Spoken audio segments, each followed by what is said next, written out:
درود عرض میکنیم دوستان عزیز و ارجمند. برنامه فضا است و این برنامه را یک صدای دلنشین زیبا و گوشنواز آغاز بخشید.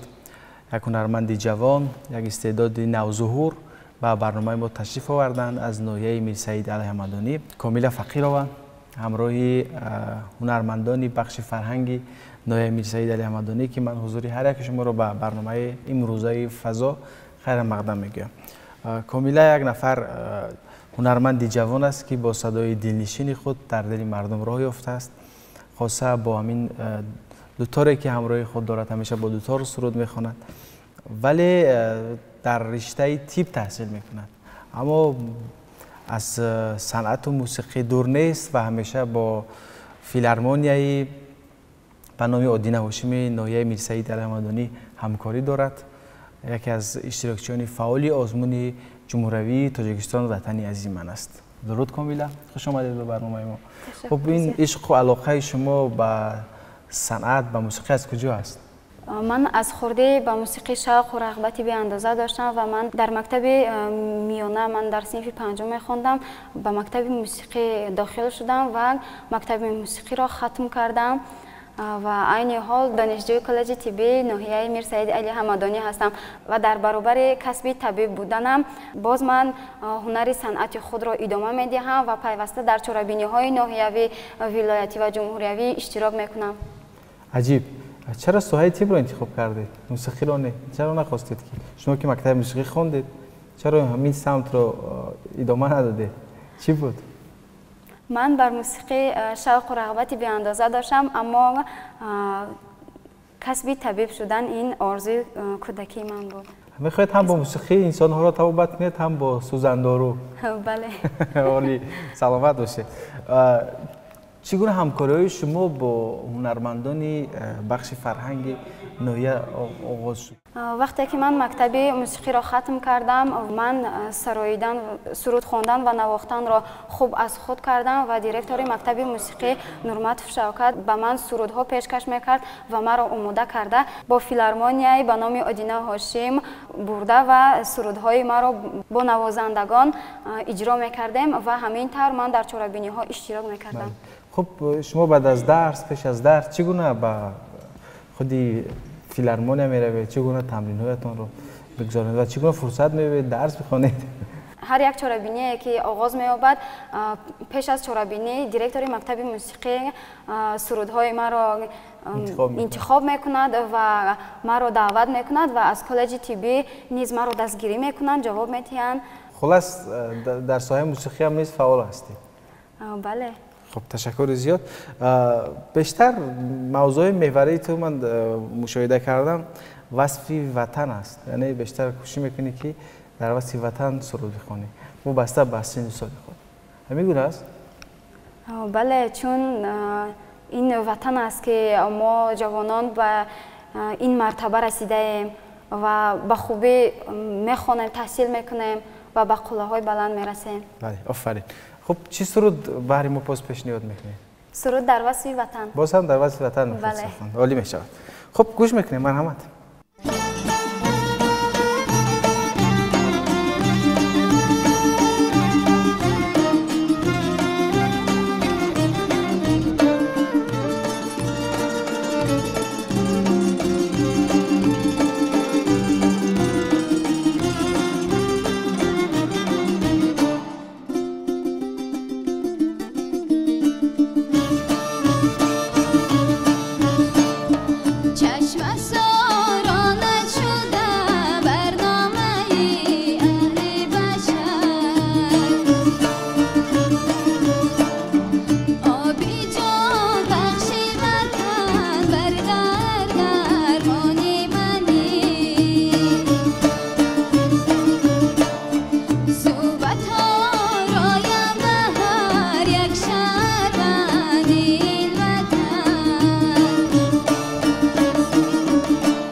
تشکر زیاد کامیلا خان. شما اشتراکچی آزمون جمهوری تاجیکستان وطن عزیز من هستید. تا نکنم سال دوم است که در این آزمون شرکت می‌ورزید. بله. خب سال گذشته هم اشتراک داشتید؟ بله. خب چگونه مرحله ها رو پس سر کردید؟ کیها به شما کمک رساند؟ دیرکتور مکتب موسیقی نورماتوف شوکت سرودها را پیشکش میکرد و من در خانه مشق تمرین میکردم و باز با کارمندان فیلارمونیا نیز سرودهایم را مشق میکردم و همینطور با آزمون تیاری جدی میدیدم و اشتراک میکردم. این سال چگونه است تیاریاتون؟ این سال با تیاری جدی‌تر رفتن در کار و تیاری دیده ایستاده ایم. خب الان کدام زینه ها رو گذاشتید؟ حالا در کدام مرحله هستید؟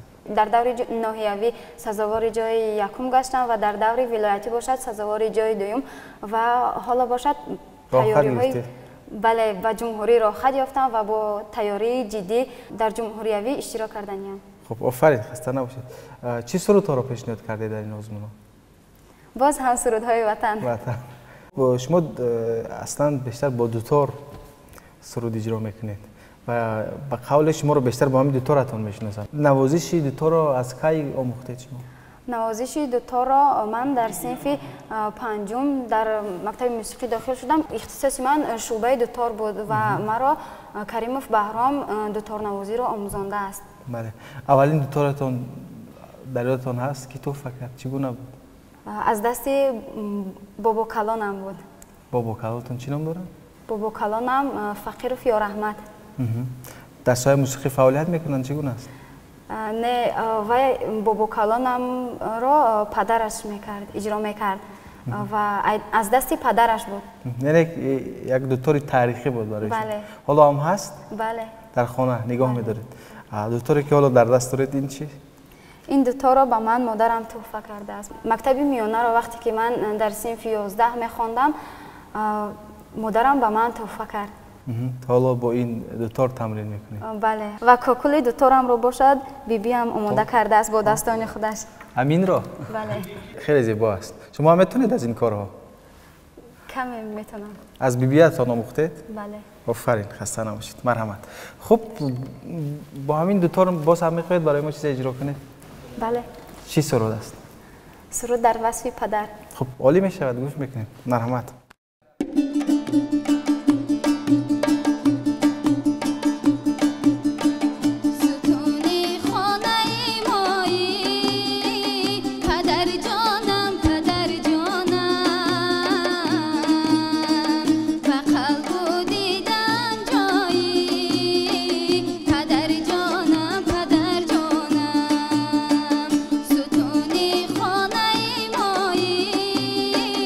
پدر جان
خب تشکر زیاد کامیلا خان، خیلی زیبا بود.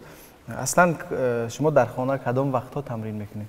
هر وقتی که بیکار شدم یا اینکه غمگین باشم نیز دوتار مینازم، سرود میخوانم و غمگینی من برطرف می شود و من چرا غمگین میشوید؟ در بعضی حالت ها می شود انسان بله غمگین می شود. درست است. در خانه بغیر از شما باز فرزندان دیگر هستند؟ بله ما 5 فرزند هستیم. در خانه یک شما به ساحه موسیقی شوق و رغبت دارید؟ بله. خانگی ها مثلا پدر مادر درخواست میکنن در وقتهای مهم، میگن که مثلا برای ما سرود خوان؟ بله. خب هست سرودهای دوست داشته پدر یا مادر؟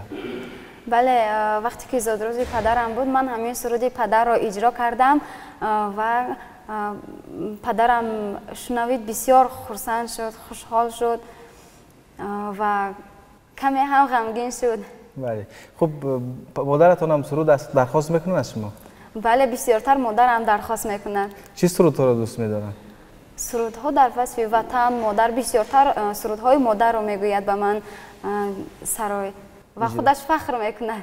از شما افتخار دارن. بله. خب عالی است، واقعا عالی است که وقتی فرزند مثلا رشد میکند و برای پدر و مادر سرود میخواند و آنها درخواست میکنند. آفرین کامیلا خان، ما از حضور شما، از حضور کلی هنرمندان نایه میج سعید علی حمدانی در برنامه فضا شاد شدیم. امیدوار هستیم که شما یک طبیبی حاذق و یک هنرمندی ممتاز کشور شوید و هم با سرود و موسیقی و هم با همون سوزندارو مردم کشور رو تقویت کنید. خسته نباشید، خوش آمدید بار دیگر به برنامه. در انتها چی پیشنهاد خواهید کرد؟ در آخر من سرود در وصف تاجیکستانی عزیزم پیشنهاد می‌نمایم. خب عالی. دوستان عزیز، همینجا به انتهای برنامه فضا رسیدیم. یادآور میشیم که یک نفر استعدادی نوظهور که با صدای خاص، با صدای زیبای خود الکی شهرت یافته است، کامیلا خان فقیرova در برنامه امروزه فضا حضور داشتند و ما ترانه‌های زیبایشان را شنیدیم. همینجا به انتهای برنامه میرسیم و باز هم یک ترانه زیبای دیگر خواهیم شنید. رفتیم.